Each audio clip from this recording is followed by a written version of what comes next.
Hoy día vamos a hablar de cirugía de tráquea. Voy a un poquito comentarles toda la parte, un poco el contenido teórico, y al final, si da tiempo, les voy a pasar algunos videos donde explican demostrativos de la cirugía de tráquea para que tengan una idea. ¿Ok? ¿Está bien? ¿Me escuchan todos? Sí, doctor, todo bien. Sí, doctor. Ok, muy bien. Perfecto, ahí vamos, ¿ok? Empezamos. Vamos a empezar un poco con lo que es el contenido anatómico de lo que es la tráquea. La tráquea, como ven ahí esquemáticamente, tiene una longitud de aproximadamente una media de 11.5 a 12 centímetros de longitud y tiene un diámetro, si se fijan, no más de 2 centímetros y medio, ¿ya? Esta tráquea comienza generalmente a nivel del cartílago cricoides en el cuello. No se olviden que después del cartílago tiroides, por debajito está el cartílago cricoides, de ahí empieza la tráquea y termina a nivel de la horquilla esternal, o también llamado ángulo de Lewis, ¿ya? Entonces, es a ese nivel donde tenemos, si se fijan en el dibujo, que también se denomina la carina, es donde se bifurca la tráquea en los bronquios principales, tanto derecho e izquierdo. Obviamente es una estructura, como dice ahí, una estructura fibroelástica, porque es una estructura cartilaginosa en la parte anterior, que tiene entre 15 a 20 anillos. Son anillos, se dicen incompletos, porque toda la parte anterior y lateral son cartilaginosa, y la parte posterior es un cartílago fibromuscular, vamos a decir, ¿ok? Ahí dice, está conformado por tejido fibroso y músculo liso. Si vemos ahí el esquema, como les había mencionado, tenemos que son cartílagos, como les he dicho, donde tiene toda la parte anterolateral cartilaginosa y la parte posterior fibromuscular. ¿Ok? Ok, esto es importante en la cirugía de tráquea para hacer los procedimientos quirúrgicos, porque ahí podemos definir o podemos ver las relaciones anatómicas que tiene la tráquea con las diferentes estructuras que los rodean. Por ejemplo, vamos a decir que la tráquea tiene un segmento cervical y un segmento torácico. En su segmento cervical, si vemos el dibujo, para que puedan entender, la parte anterior está en relación, si se fijan ahí, con el istmo de la glándula tiroides. Ahí se ve la glándula tiroides, sus lóbulos derecho e izquierdo, y el istmo es la parte central que los une. Entonces sería el istmo de la glándula tiroides. Si se fijan un poco por debajo de ese istmo, hay unas dos venas que están verticales, que serían las venas tiroideas inferiores, y después más superficialmente, no se lo ve, hay otro esquema que les voy a poder mostrar, estarían los músculos esternoioideo, es decir, que tienen una inserción en el esternón y van hacia el hueso ioides, y el músculo esternotiroideo, que va del esternón hacia el cartílago tiroides. Lateralmente, como se puede ver ahí, obviamente va a estar en relación con los lóbulos de la glándula tiroides, ¿cierto?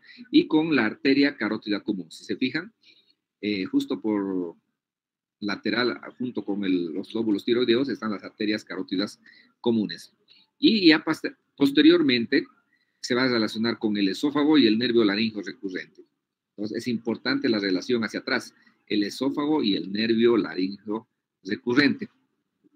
Y si vemos la porción torácica, ahí vemos dos esquemas, un esquema superior, que es una representación esquemática a través de la piel para tener una idea de a qué nivel estamos hablando, ¿no? Vemos que sus relaciones en la parte anterior están en relación con la abertura del tronco brachiocefálico, ¿cierto? Estamos hablando del tronco brachiocefálico derecho, que se va a dividir en arteria carótida común derecha y la arteria subclavia derecha. También la arteria carótida común del lado izquierdo, toda la arteria carótida del lado izquierdo. También el arco aórtico, ¿no? Como vemos ahí, y también esa vena que la cruza, que es la vena innominada o vena brachiocefálica del lado izquierdo. Y obviamente también es parte del timo. El timo es una glándula que puede estar en la parte torácica y puede ir hacia el mediastino anterior. Posteriormente, como les había dicho, ¿no es verdad? Esta relación con el esófago y el nervio laríngeo recurrente, el nervio laríngeo recurrente izquierdo. Sí, ¿no? Porque el laringo recurrente derecho aparece mucho más arriba, pero en esta parte es el laringo recurrente del lado izquierdo. A la izquierda tenemos el arco aórtico, obviamente, si ustedes se fijan, la arteria carótida común izquierda, la arteria subclavia izquierda y el nervio laríngeo recurrente, como hemos dicho, y la pleura.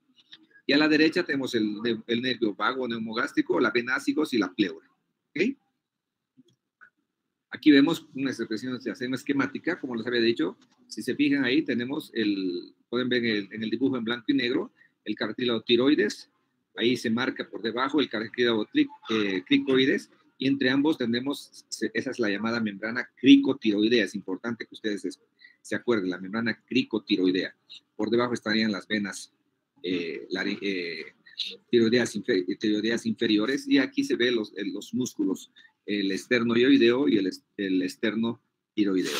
¿Okay? Y se fijan en el dibujo de la derecha, en la parte baja, la relación posterior de la tráquea, fundamentalmente hemos dicho el laringo recurrente izquierdo y el esófago, que es importantísimo saber que la relación más importante es el esófago. La irrigación, vamos a decir que la porción cervical de la tráquea está dado por las arterias tiroideas inferiores, que son ramas de la subclavia. La porción torácica de la tráquea estaría por las arterias tímicas, las arterias mamarias internas, que son ramas de la subclavia, las arterias bronquiales que vienen de la aorta torácica y la arteria tiroidea inferior de Neubauer. El drenaje venoso, el drenaje venoso van a nacer de los plexos submucosos que van a drenar hacia las venas esofágicas y a las venas tiroideas inferiores. Ahora bien, una vez ya conociendo un poco el contenido anatómico, ¿no? Es importante saber ese contenido anatómico. ¿Por qué? Porque el abordaje quirúrgico va a estar relacionado y las complicaciones en relación a todas esas relaciones anatómicas que tiene. ¿Ok? ¿Qué es una traqueotomía? Tomía, no se olviden que tomía es corte y ostomía es el abocamiento de una víscera al exterior. Entonces, cuando hablamos de tomía, traqueotomía es la creación de una abertura, ¿no? A nivel de la tráquea, obviamente que se va a cesar, se va a cesar espontáneamente una vez que se retire la cánula de traqueotomía, ¿ok? Y la traqueostomía ya va a ser, como es el abocamiento de una víscera hueca al exterior, sería la apertura permanente que se mantiene abierta una vez retirada la cánula, ¿verdad? Donde cuando uno hace, vamos a ver después en la parte de técnica quirúrgica, se hace un pequeño colgajo a nivel de la tráquea que se va a fijar hacia la piel para que no se cierre espontáneamente. ¿Okay? Ahora, ¿qué es importante? Son conceptos importantes que ustedes tienen que saber. ¿Cuál es el tiempo que se debe mantener un tubo endotraqueal? ¿Qué quiere decir? Un paciente que por algún motivo llegó a una unidad de terapia intensiva, se le coloca un tubo endotraqueal, está bajo ventilación mecánica, y uno dice, ok, ¿cuánto tiempo ese paciente puede estar con ese tubo endotraqueal? ¿No? Y que obviamente es el tiempo en que no va a ser perjudicial para ese paciente, y que uno tiene que pensar, ok, después de este tiempo vamos a tener que hacerle una traqueostomía, uno de esos procedimientos. Entonces es importante, el tiempo máximo que se debe mantener el tubo endotraqueal, que tienen que tener ese concepto bien grabado, es entre 2 a 3 semanas, no más de ese tiempo. Si va más de 3 semanas, hay riesgo de complicaciones. ¿Cuáles son las indicaciones de una traqueotomía? Traqueotomía que es corte, como hemos dicho, ¿verdad? Existen 4 indicaciones básicas. Les voy a mencionar después varias complicaciones, o sea, varias indicaciones de complicaciones que engloban básicamente mucho de esto que se está mencionando. Pero fundamentalmente vamos a hacer, 1, liberar una obstrucción de vía aérea superior, ¿cierto? ¿Qué quiere decir? Un paciente que tenga alguna tumoración a nivel de boca, un cáncer de boca, una tumoración que esté en vía aérea superior, entonces que no se pueda colocar un tubo endotraqueal, entonces un paciente que debería ir a hacerse una traqueotomía, ¿ok? Ahora, asistencia respiratoria durante periodos prolongados, ya les he dicho, el tiempo máximo de un tubo endotraqueal, 2 a 3 semanas. Si es un paciente que ya sabemos que va a estar más de 3 semanas, debería ir a una traqueotomía. Tercero, asistir el manejo de secreciones del tracto respiratorio inferior.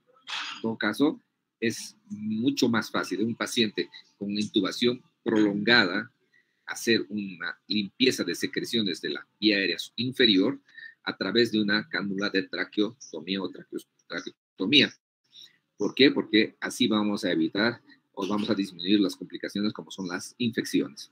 Y tercero, ahí, como dice ahí, prevenir la aspiración de secreciones orales o gástricas. Quiere decir que al hacer una traqueotomía vamos a disminuir la posibilidad del paciente haga una broncoaspiración y que tengamos más complicaciones como ser una neumonía por aspiración. Para manejar esos conceptos, para tener una idea y recalcar un poco en base a esos 4 conceptos básicos que he mencionado, indicaciones básicas, intubación prolongada, como les he dicho, una ventilación mecánica prolongada, debe ir a una traqueotomía, accesos para una aspiración pulmonar de vía aérea inferior, como les he mencionado. También es importante, si tenemos pacientes con déficit neurológico y aquí hay paciente que tiene un deterioro y ha perdido el reflejo de la tos para eliminar secreciones, por ejemplo, mejor que vaya a una traqueotomía. Lo que les había dicho, pacientes con un cáncer de cavidad bucal o bucofaringe, entonces va a ser difícil la intubación endotraqueal, es mejor que vayan a una traqueotomía. Traumas faciales severos en pacientes politraumatizados en los cuales tienen trauma facial severo y que no se puede hacer una intubación endotraqueal, puede ir a una traqueotomía. Obstrucción incorregible de vías aéreas altas, pacientes que tienen enfisema subcutáneo en cara, cuello, tórax, que puede representar una ruptura de vía aérea también. Entonces, pacientes que tienen politraumatizados con quemaduras o shock anafilático, que tienen mucho edema de vía aérea superior y no se va a poder intubar y está en riesgo la vida del paciente, debería ir a una traqueotomía. ¿Cuál es el objetivo de una traqueotomía? Un poco lo que hemos mencionado, disminuir el riesgo de daño de la laringe subglotis, por eso es que se debe máximo 2 a 3 semanas de intubación endotraqueal y después ir a una traqueotomía. ¿Por qué? Porque más tiempo va a producir mayor riesgo de estenosis de la vía aérea de la laringe a nivel de subglotis. También facilitar el aseo bucal y pulmonar, lo que disminuye obviamente molestias en el paciente, ¿cierto?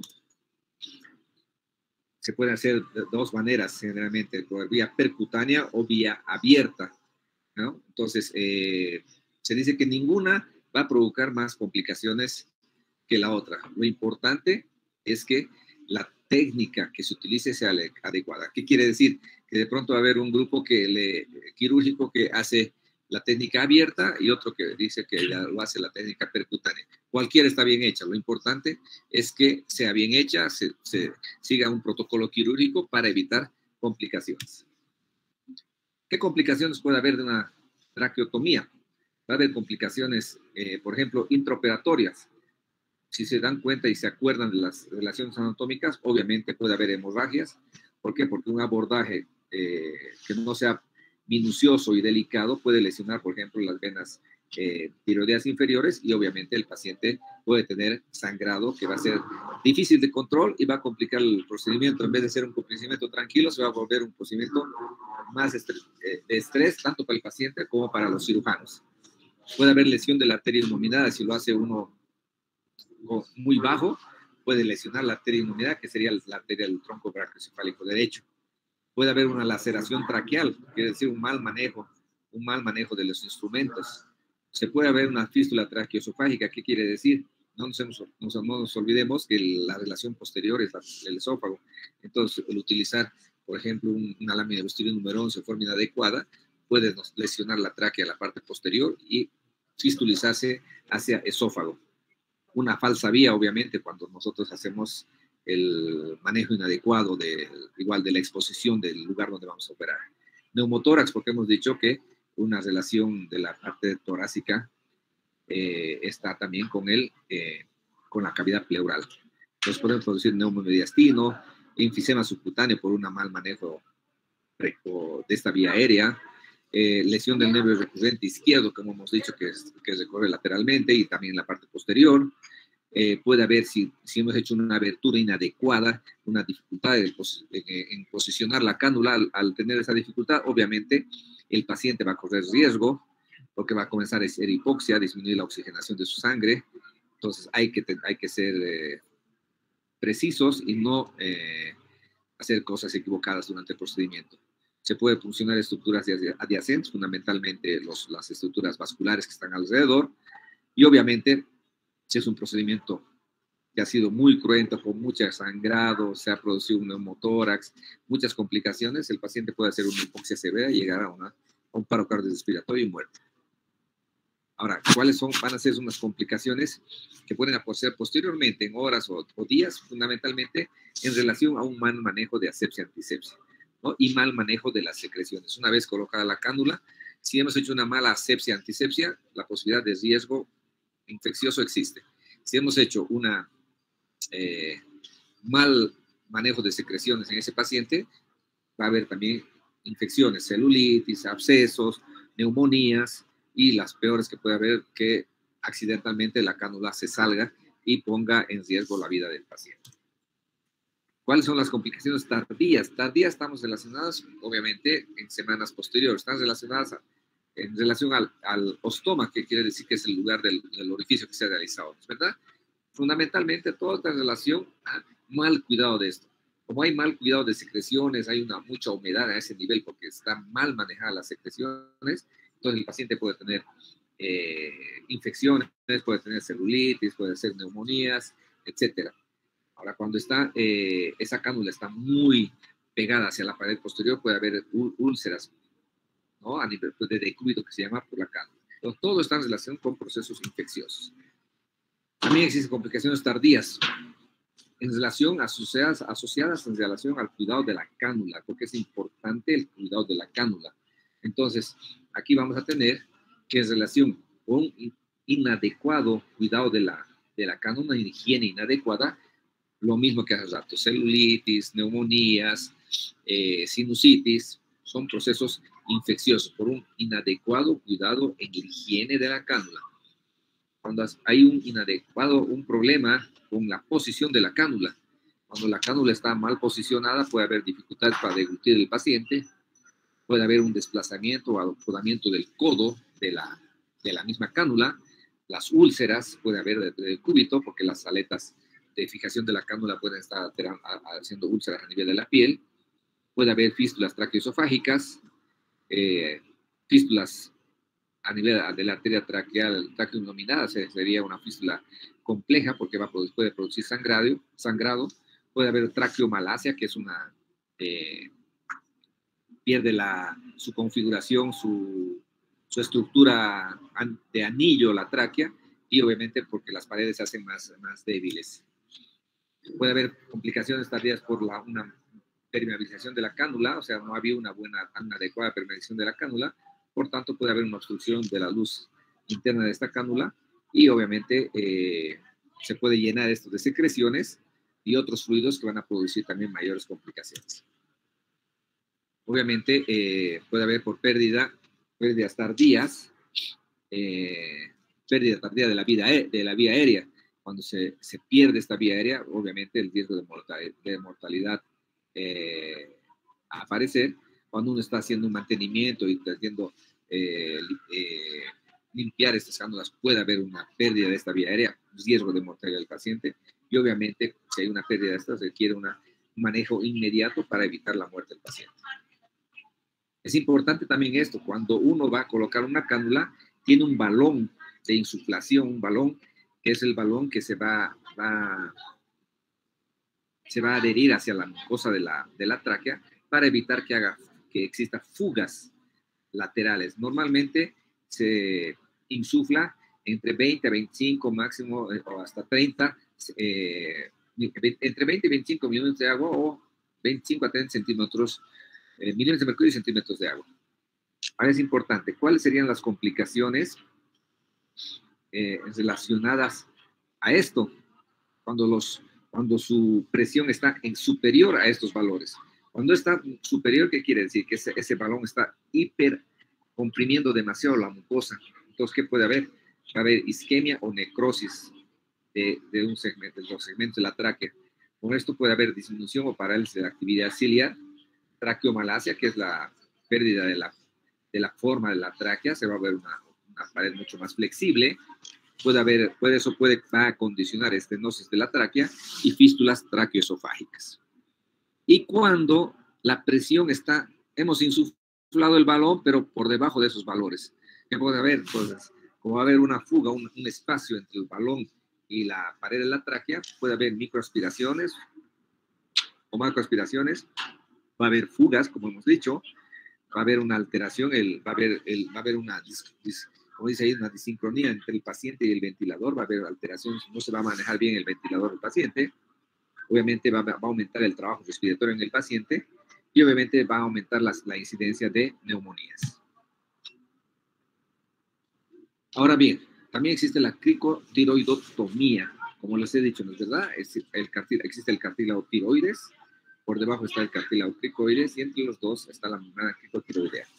¿Cuándo realizar esto? Si se realiza como alternativa de la traqueostomía, se dice que en pacientes que requieren intubación prolongada va a tener mayor incidencia de dos cosas fundamentales: disfunción de cuerdas vocales y estenosis subglótica. ¿Ok? Ahora, ¿cuándo se puede hacer? Obviamente se puede hacer en pacientes que están de emergencia, en el cual necesita salvar la vida del paciente, y en el paciente que sabes que le vas a retirar la cánula dentro de los 5 a 7 días después del procedimiento. Porque si vas a pensar que no, le vas a mantener una intubación prolongada por más tiempo, es mejor que le hagas nomás una traqueostomía, ya sea percutánea o abierta, ¿ok? Una vez retirada, otro concepto es importante, una vez retirada esta sonda de traqueostomía, esta apertura se va a cesar en forma espontánea.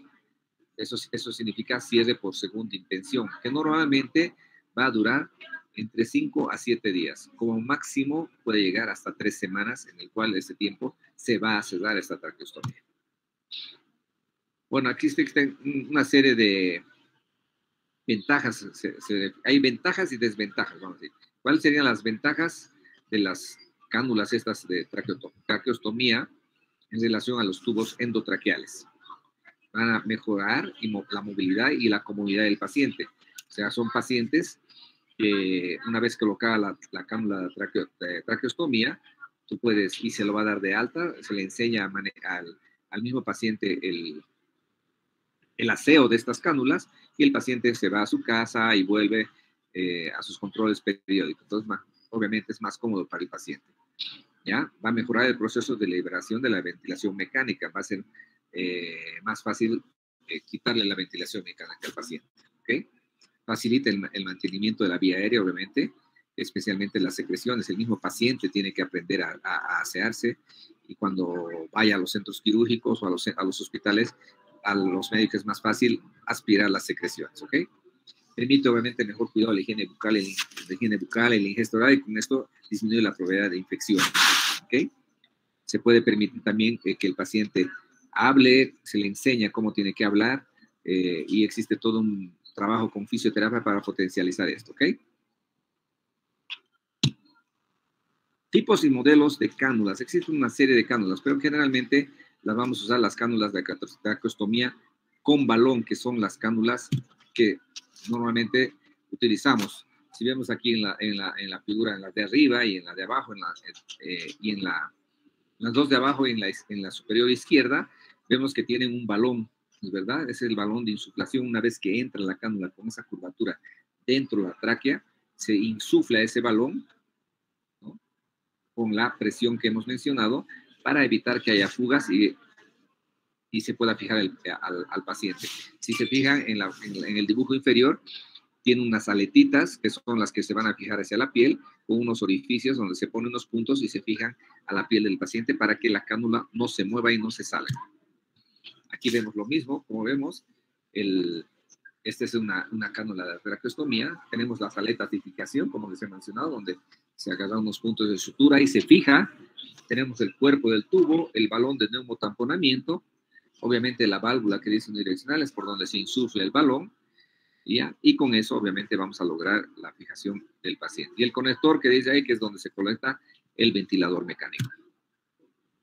Ahora bien, hay una técnica quirúrgica arreglada. Les voy a mencionar todo esto y a ver si después les muestro un video para que puedan tener una idea, ¿ya? Entonces, es importante cómo debe estar el paciente. El paciente debe estar en decúbito supino, ¿no? Sobre la mesa quirúrgica, debe estar con el cuello en hiperextensión. Generalmente se coloca un rodillo o algún elemento entre los hombros para que el tórax se eleve y la cabeza vaya hacia atrás. Entonces va a ser una hiperextensión del cuello para poder exponer de forma más adecuada las estructuras anatómicas guías que van a ser el cartílago tiroides, el cartílago cricoides y la horquilla esternal y también los músculos esternocleidomastoideos. Tenemos un límite. ¿Cuáles van a ser los límites del campo quirúrgico? A nivel, el límite superior va a ser el borde inferior de la mandíbula, del maxilar inferior. El borde inferior va a ser a nivel del segundo espacio intercostal y lateralmente los músculos trapecios. Es importante, va a depender mucho cómo va a ser. Si el paciente está intubado, puede que no necesite infiltración de anestesia local.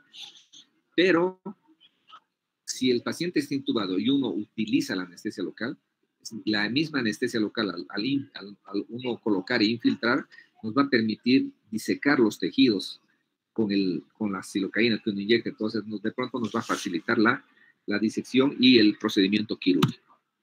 Si vemos aquí, es cuando uno coloca al paciente en hiperextensión, es importante que con una mano debemos fijar la laringe y con la otra mano, obviamente, tocar el que está en rojo, que es el cartílago tiroides. Por debajo vamos a encontrar el cartílago cricoides y entre los dos la membrana cricotiroidea, que es donde se hace la cricotiroidectomía.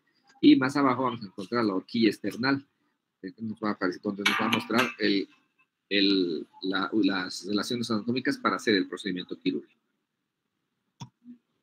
Si vemos, normalmente se puede hacer la incisión, se dice ahí 1 a 2 centímetros por debajo del cartílago cricoides o entre 1 a 2 centímetros por encima de la horquilla esternal, ¿cierto?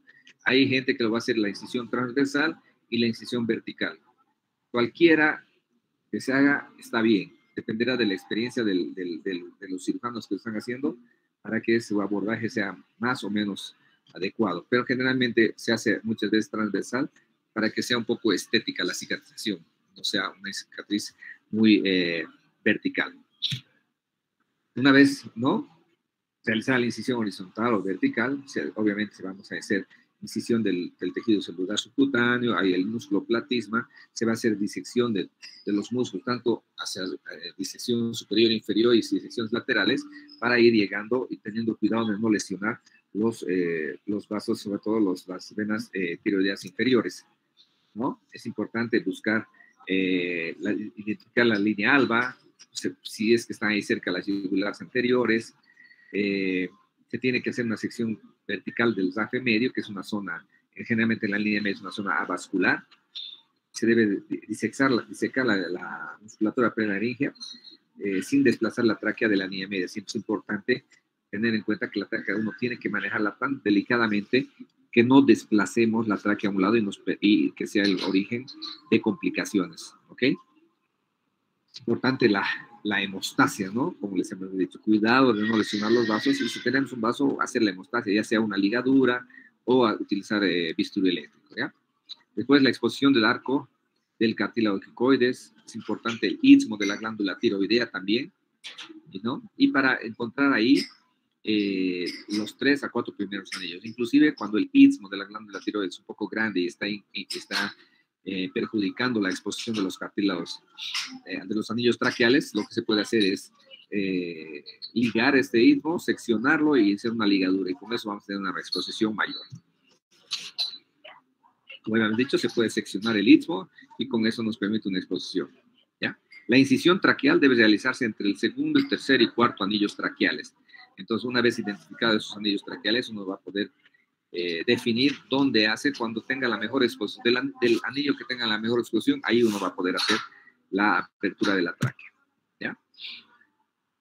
Bueno, normalmente hay varias formas de hacer el corte, pero generalmente se hace un corte horizontal y con cortes laterales para que hacia arriba, para que suba ese segmento del cartílago hacia arriba y se lo pueda fijar con la piel, ¿no? Si vemos ahí, entonces ahí se ve fijada con puntos hacia la piel el cartílago de la tráquea, y por donde va a entrar la cánula de traqueostomía.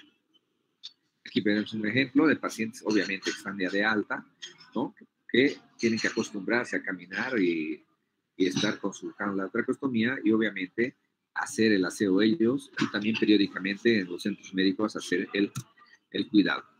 Aquí esquemáticamente las relaciones anatómicas que no deben olvidarse: el cartílago tiroides, cartílago cricoides, entre los dos la membrana cricotiroidea y los anillos traqueales, ¿verdad? Primero, segundo, tercero y cuarto anillos traqueales, donde se hace la colocación de la cánula. Ahí una esquemática de la incisión. ¿Qué es importante también, aparte de hablar de la traqueotomía? Tenemos la traqueostomía percutánea. La traqueostomía percutánea actualmente se realiza en muchos centros hospitalarios. Es una alternativa en aquellos pacientes que están en unidades de terapia intensiva. Son procedimientos que muchas veces ya no los realiza el cirujano, sino los realizan los médicos de terapia intensiva, ¿ya? Y obviamente tienen unas ciertas indicaciones. En pacientes que están intubados en la cama del paciente o de la UTI, bajo monitorización continua de acción hospital. Las indicaciones en general son muy similares a las de una traqueostomía reglada, ¿no? Como hacer, liberar una obstrucción de vía aérea superior, asistencia respiratoria durante periodos prolongados, igual que les había mencionado, manejo de secreciones y prevenir aspiración. Por consiguiente, las indicaciones de una traqueostomía percutánea, de una traqueostomía normal, quirúrgica, son básicamente las mismas, ¿ya? Pero sí existen contraindicaciones relativas y absolutas, eso es importante saber. ¿Cuáles van a ser las contraindicaciones relativas? Si el paciente tiene alguna coagulopatía, con plaquetas menos de 40.000 milímetros de mercurio, por ejemplo, un tiempo de sangrado más de 10 minutos, un tiempo de protombina o un tiempo parcial de trombocitoplastina activada de 1.5 veces el valor normal, necesidad de ventilaciones mecánicas con presión positiva mayor a 20 centímetros de agua, y obviamente en pacientes que no están intubados va a ser muy traumático. Entonces son relativas. Dependerá de la experiencia del equipo quirúrgico y de la necesidad del grupo de hacerlo o no hacerlo, o de pronto no tienen un cirujano que pueda hacer estos procedimientos, pero ellos hacen esta percutánea, entonces bueno, van a poner una balanza al riesgo-beneficio y seguramente lo van a hacer. Pero ¿cuáles son las contraindicaciones absolutas? Situaciones urgentes. ¿Qué quiere decir? En situaciones urgentes mejor hacer una traqueotomía, ¿no? Reglada, o una cricotiroidotomía. En pacientes pediátricos, porque el material es súper grande y puede producir más daño que beneficio. Obviamente, pacientes con más cervical en la línea media no van a poder hacerlo. Pacientes que están en shock o en hipoxemia severa tampoco, porque son procedimientos que es mejor hacer una traqueotomía quirúrgica, que va a ser mucho más rápida y va a tratar de salvar la vida del paciente en ese momento. Hipertensión intracraneal no controlada. Esas serían las contraindicaciones absolutas. ¿Cuál es la técnica? Después vamos a ver si da tiempo para que vean unos videos en los cuales van a poder ver. Es generalmente realizado en la unidad de terapia intensiva, quiere decir en la cama del paciente. Por consiguiente, el paciente no va a ser trasladado a quirófano y por consiguiente no va a estar en mayor riesgo, porque el trasladar a un paciente en estado crítico, intubado a quirófano, conlleva riesgo de transporte, o ahí está usando medicamentos, entonces se hace en su cama, es más seguro para el paciente. Obviamente la preparación del paciente tiene que ser con oxígeno 100% durante el procedimiento. De nuevo tiene que haber la hiperextensión en el cuello. Generalmente la incisión es de entre unos 0.5 a 2 centímetros por debajo del cartílago cricoides. Se hace la disección en sentido horizontal y vertical, con eso se llega al plano de la tráquea pretraqueal. Idealmente en estos pacientes con traqueostomía percutánea sería utilizar un broncoscopio flexible. Al utilizar un broncoscopio flexible nos va a permitir ver la tráquea por dentro, y nosotros cuando estemos haciendo la punción se va a poder ver dónde realmente estamos haciendo la punción, dónde estamos colocando la cánula, y no va a haber un error o una falsa vía, vamos a decir. ¿Okay? Entonces, Entonces, como dice ahí, bajo visión endoscópica se retira el tubo endotraqueal, ¿no? Y luego, obviamente, debe guiarse por la luz del broncoscopio, la palpación digital, se debe introducir una aguja, se debe realizar, introducir el guía, después la dilatación, y al final, después de la dilatación, colocar la cánula correspondiente, ¿verdad? Y una vez colocada la cánula, se retira el tubo endotraqueal, se retira el broncoscopio y ya se conecta ese tubo endotraqueal al ventilador. ¿Qué complicaciones de una traqueostomía percutánea? Vamos a tener la colocación del dilatador y cánula en posición paratraqueal, ¿no? Quiere decir que si no hemos hecho con broncoscopio, podemos tener un error en la colocación de la cánula, hemorragia por no haber disecado en forma correcta y no haber visto los vasos que están metidos en el medio, puede haber enfisema subcutáneo, si hacemos muy torpemente podemos dañar la pared posterior y obviamente producir fístulas traqueoesofágicas y obviamente complicar al paciente con hipoxia y llegar a la muerte del paciente. A largo plazo puede aumentar la incidencia de estenos traqueales, sí, por eso es importante saber indicar en qué tipo de paciente, ¿no? Ahora, ventajas. ¿Cuáles van a ser las ventajas de una traqueostomía en relación a una ventajas de la traqueostomía percutánea frente a una traqueostomía quirúrgica, ¿no? Lo que habíamos dicho, va a evitar el traslado del paciente de unidad de terapia intensiva al quirófano. Va a evitar, obviamente, con eso, al no llevar al paciente, generalmente son pacientes que tienen procesos infecciosos, evitar diseminar bacterias multiresistentes de unidades de terapia intensiva hacia quirófano.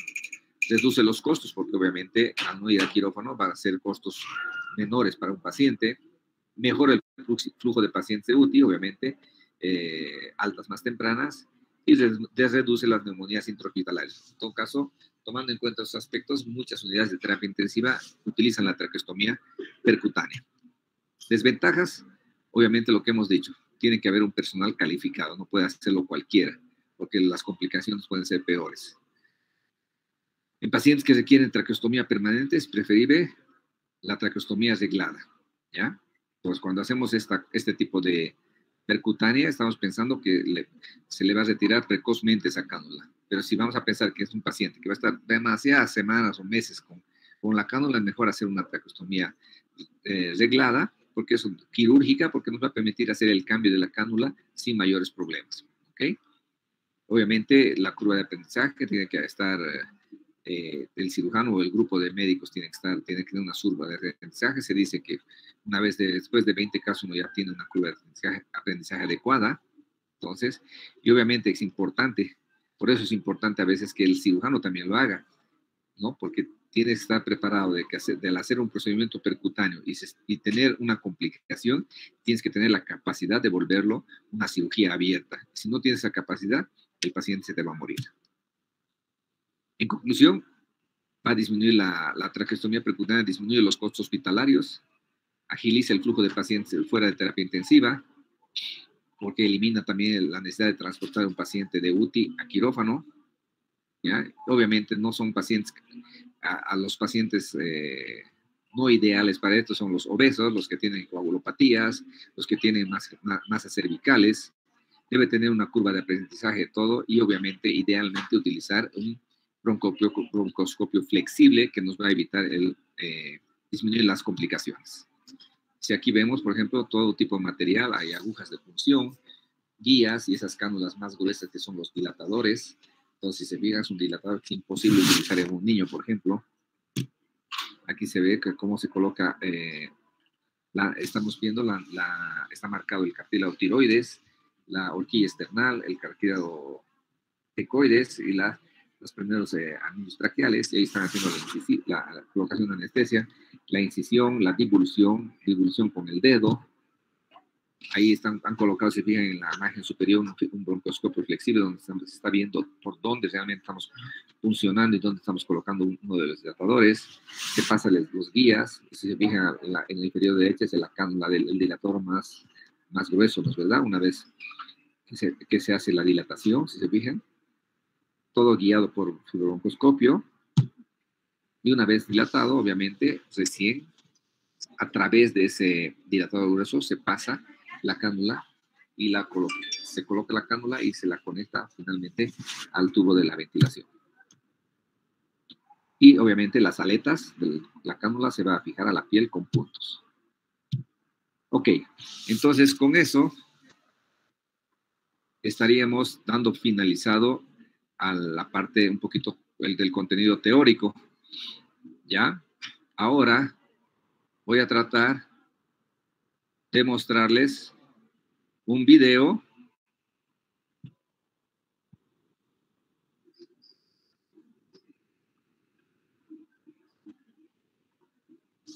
¿Da para ver el video?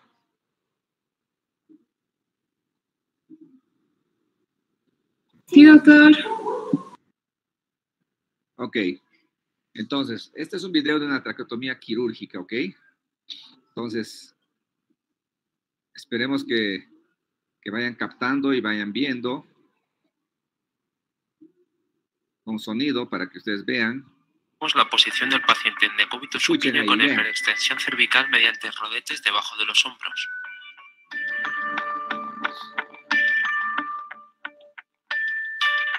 Se procede a la desinfección del campo quirúrgico con povidona yodada.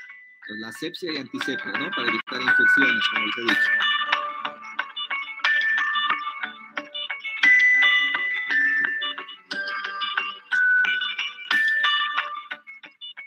Visualizamos las referencias anatómicas: cartílago tiroides, cricoides, membrana cricotiroidea,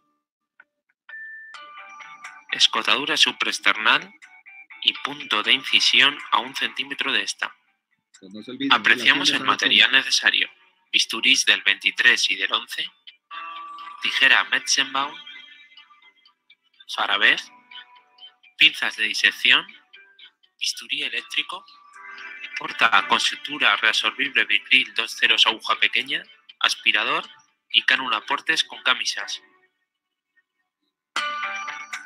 Previo a la realización de la incisión, comprobamos la integridad del balón de neumotaponamiento de la cánula de traqueotomía.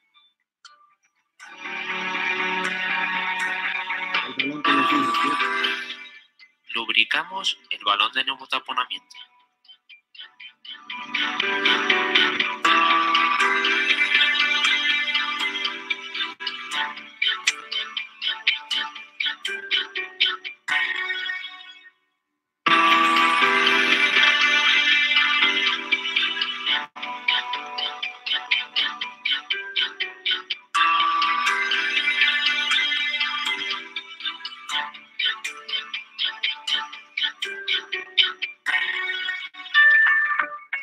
Se procede a la realización de una cervicotomía amplia a 1 centímetro por encima de la escotadura supraesternal.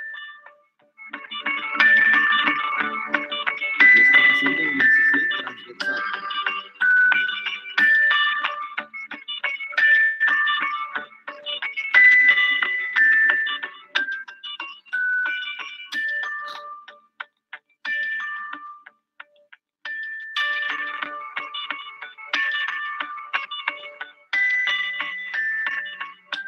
Están haciendo la disección del plano graso subcutáneo y platisma coli. Debemos prestar atención ya que a este nivel pueden aparecer las venas yugulares anteriores, que se pueden rechazar lateralmente o bien ligar.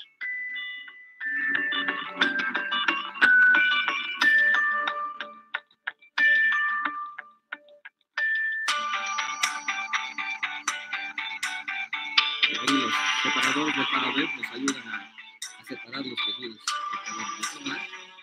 y ahí estamos coagulamos la grasa previo a avanzar hasta el plano de músculos pretiroideos.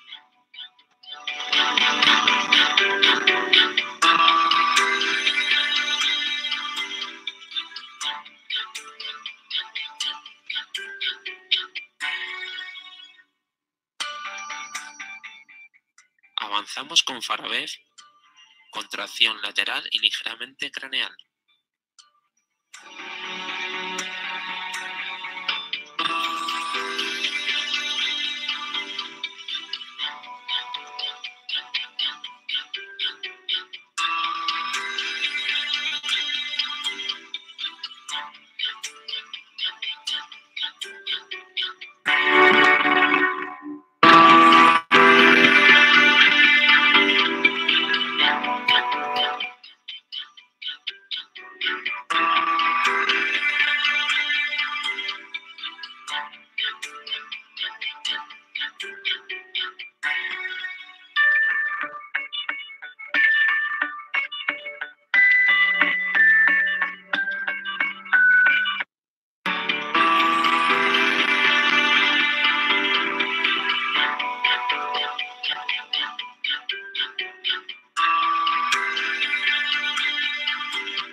Se pueden observar los anillos traqueales. Se elige el cartílago traqueal sobre el que se va a hacer la traqueotomía, de preferencia tercero o cuarto.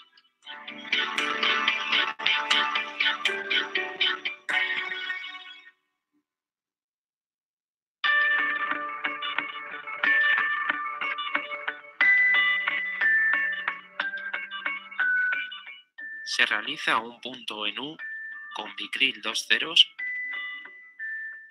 y cogiendo de manera horizontal el cartílago traqueal. Eso es para fijar la parte del cartílago que se va a cortar hacia la piel.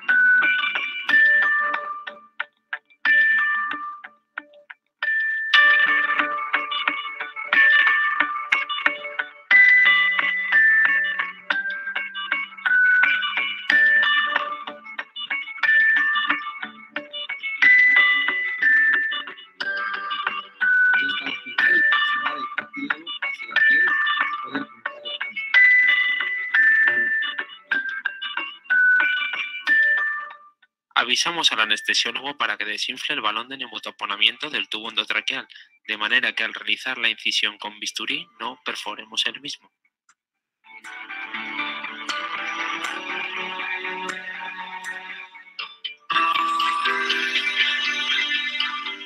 Incisión con bisturí del 11 sobre porción membranosa superior al cartílago traqueal elegido.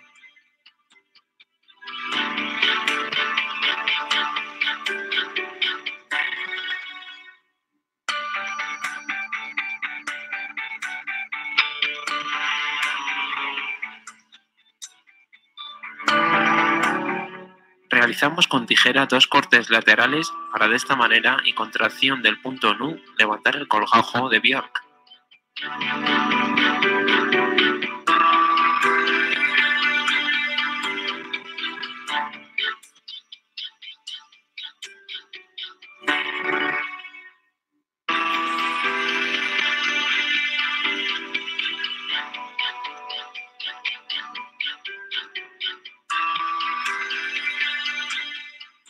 El anestesiólogo retira de forma cuidadosa el tubo endotraqueal, dejando el balón de neumotaponamiento por encima del traqueostoma y por debajo de las cuerdas vocales, en caso de necesidad de reintubación.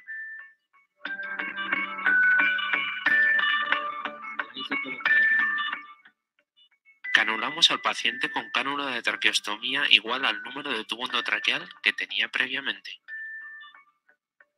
Hinchamos el balón de neumotaponamiento de la cánula. Conectamos a ventilación mecánica y comprobamos que tanto los parámetros ventilatorios como la curva de canografía son adecuados.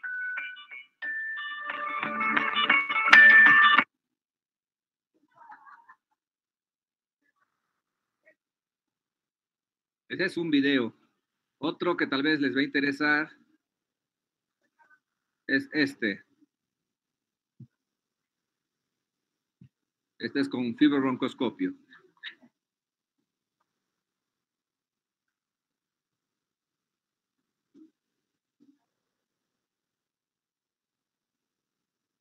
Vamos a adelantarlo un poco.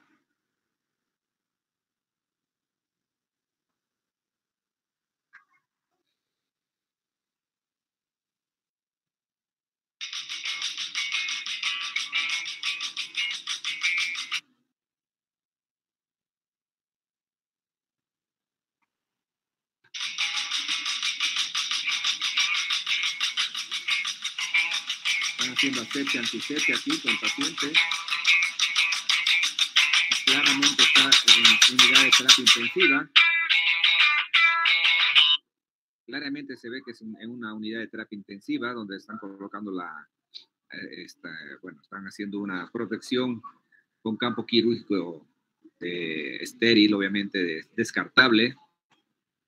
Ahí se ve su set de traqueostomía percutánea, esta es una percutánea, si se fijan, ese es el dilatador más grueso que van a colocar, es el kit, donde está el bisturí, las agujas de punción, el guía. Hacen una cervicotomía transversa, 2 centímetros por encima de la horquilla esternal ellos. También igual cartílago tiroides, cartílago cricoides, el maniobro esternal, unas referencias anatómicas, y van a hacer una incisión.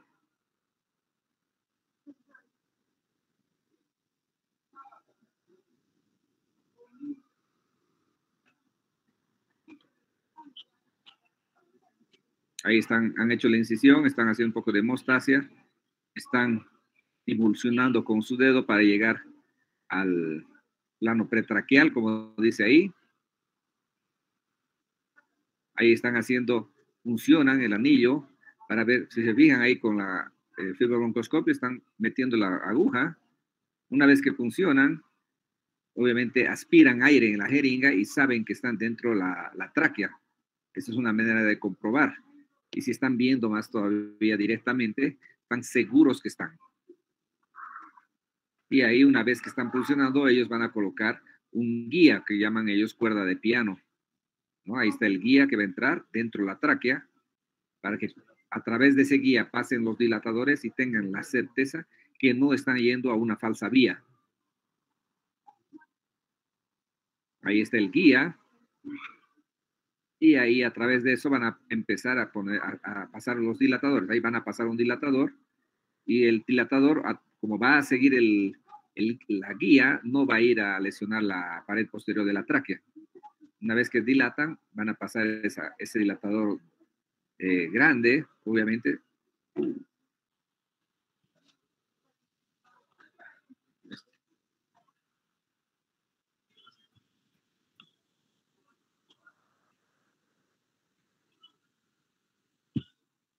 Ahora ya se ve, doctor. ¿Ahora sí? Sí, sí, sí, doctor. Hola a todos, bienvenidos nuevamente al canal. Antes que nada, quería agradecerles por el apoyo que nos están brindando. Creo que estábamos por aquí, a ver. Estábamos más o menos cuando ahí está metiendo el dispositivo ya. Cuando ya estaba metiendo, ¿no? El dispositivo, espera. Ya había puesto la cuerda de piano, por aquí creo que estábamos.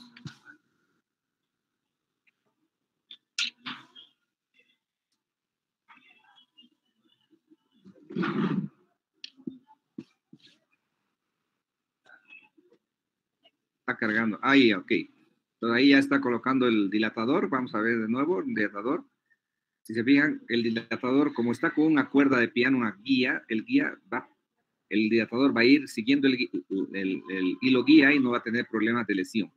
Ahí vemos el dilatador, el grande, el cónico que dicen ahí. Igual, obviamente, no va a lesionar la pared posterior de la tráquea.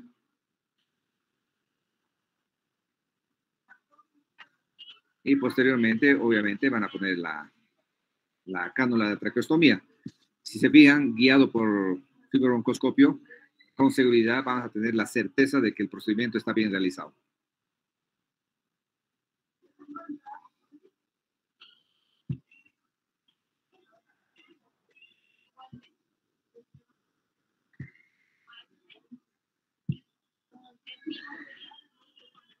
Ok, a ver, un tercer video yo creo que para que vean.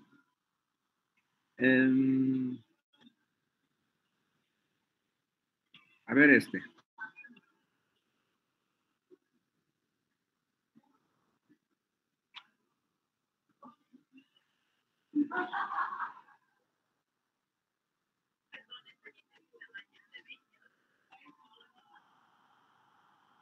Empieza la preparación. Luego, bueno, El procedimiento lo vamos a hacer a nivel del segundo o tercer anillo de la tráquea. Un reparo es 2 centímetros por encima de la horquilla external. Fijamos bien la tráquea y vamos a colocarle lidocaína como anestésico local.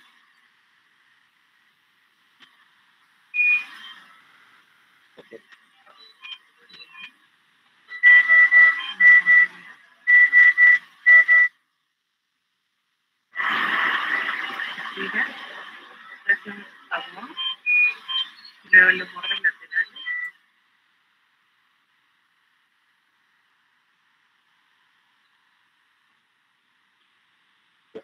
No les había dicho, ¿no es verdad? Aquí es diferente. Cada grupo va a utilizar técnicas diferentes. En este caso, el concepto es el mismo, pero ellos están haciendo colocando anestesia local más para que los tejidos se puedan Una vez dilacionar. que traspasas la membrana, vas a sentir ahí que una vez que suena el crack, ya te desplazas un poquito del bisel siempre hacia abajo. El bisel tiene que estar así porque tu guía se va para que se vaya hacia abajo. Lo que está haciendo con su mano derecha ahí es fijar la tráquea para que una vez que funcione con la aguja, obviamente con jeringa, como les había mencionado, es para que no se desvíe la función, la tráquea no se vaya a un lado, y va a ir funcionando Ingresa hasta que salga aspirando, aire, ¿no? haciendo presión negativa. Ingresa, aspira, aspira, ingresa, aspira, ingresa. Aspira, aspira. Ahí está, burbujas de aire. Entra suave. Aspira, ahora inclínate un poquito ahí. Aspira, aspira, ya estás. Entonces retiras la aguja. Si se hubiera utilizado una jeringa con Fija suero, bien la y ahí cánula. aspirando para que haya burbujas. Sácale la aguja. Sácale el aire de esa jeringa. Ya, ahora sí, prueba que continúa el vía aérea. Tiene que salir sin resistencia. Ya está, sale aire sin resistencia. Pasa inmediatamente tu guía. Ahora va a pasar el guía. Ella ha dicho que la aguja lo ha colocado con el bisel hacia abajo para que el guía, obviamente, con el bisel de la aguja hacia abajo, ahí hacia abajo también no va a tener problemas.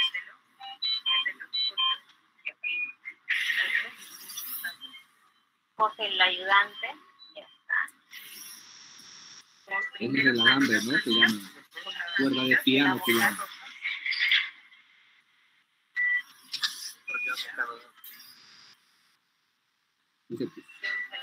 Si se fijan, en relación a la otra, en el otro procedimiento han hecho una incisión, han hecho una cervicotomía. En cambio, aquí lo están haciendo todo por punción, no han hecho ninguna incisión, ningún corte.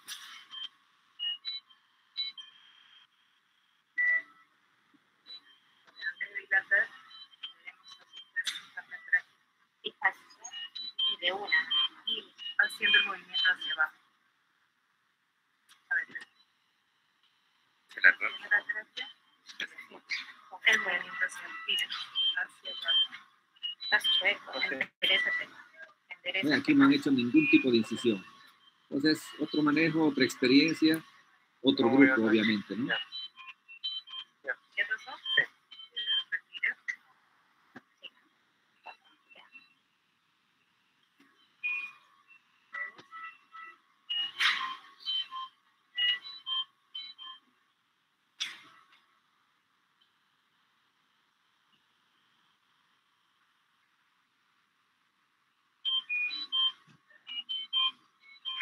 Y ahí van a pasar ya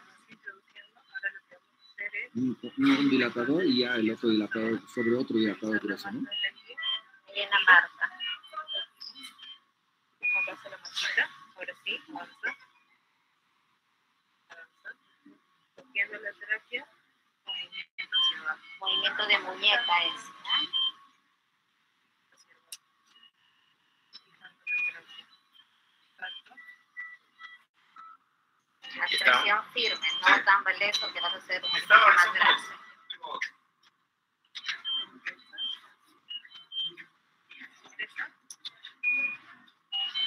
Ingresa. Ingresando hacia abajo. Hacia abajo. Ingresando. Otra vez. Así. Para ahí. Una. Gira y vuelve a entrar. Otra otra vez. Ya, listo. Sacas y dejas la guía. Solo lo verde saca. Ya está. Ahora con ese proceso. Si lo has dilatado correctamente, debe pasar suave. Cógele y dale.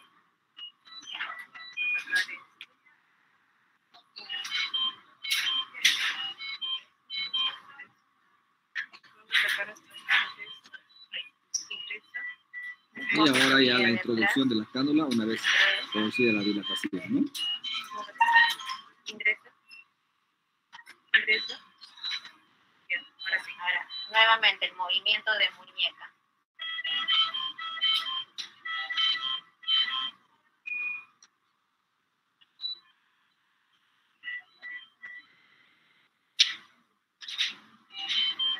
Tienes que fijar la tráquea.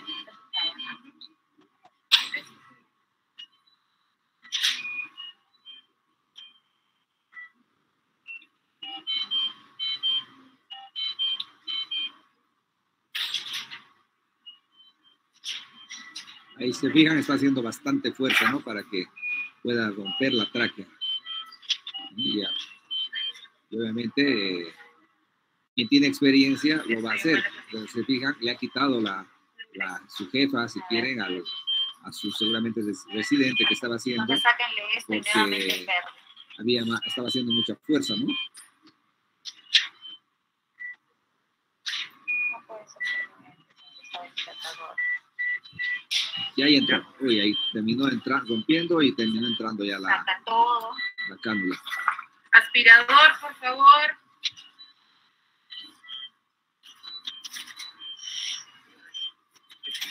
Hace un clic. ¿Hizo el clic?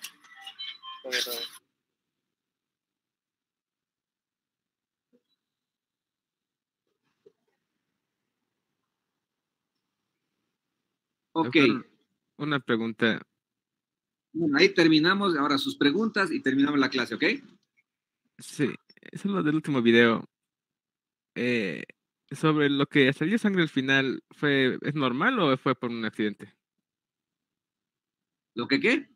Lo que salió sangre del último video al final, eso fue... Lo que pasa es que eso es secreción. Siempre, claro, cuando la cirugía se ve muy limpia parece que no hubiera nada, pero en la práctica real siempre vas a tener secreción, siempre vas a tener un poco de sangre, siempre vas a tener secreción y tienes que tener, como dice ahí al último la doctora, ¿no? Aspirador. Siempre tienes que tener aspirador listo porque siempre va a haber secreciones que salgan. El momento que tú metas la cánula va a haber como un reflejo de tos del paciente, entonces tienes que tener aspiración lista. Ah, ya, es que como los dos anteriores no había sangre o no se vio, No, creí que... por eso es que los que algún rato vean cirugía o entren a cirugía, todas las cirugías pueden ser la misma cirugía, pero unas van a tener sangrado, otras no, unas van a sangrar más, otras menos, siempre es así. Hay que estar, por eso es que es importante, como decía por ahí, ¿no ve? La curva de aprendizaje dice para esta traqueostomía percutánea, deberías tener como 20 cirugías mínimo. Entonces, solo viendo 1, 2, 3, 4, 5, 10 procedimientos, vas a tener la experiencia de que cada uno va a ser diferente al otro. Entonces vas a poder tener la experiencia y la seguridad de que no se va a complicar. Y si se complica con algún pequeño sangrado, alguna pequeña secreción, tienes que tener la capacidad de solucionar en el momento. ¿Alguna pregunta más, muchachos?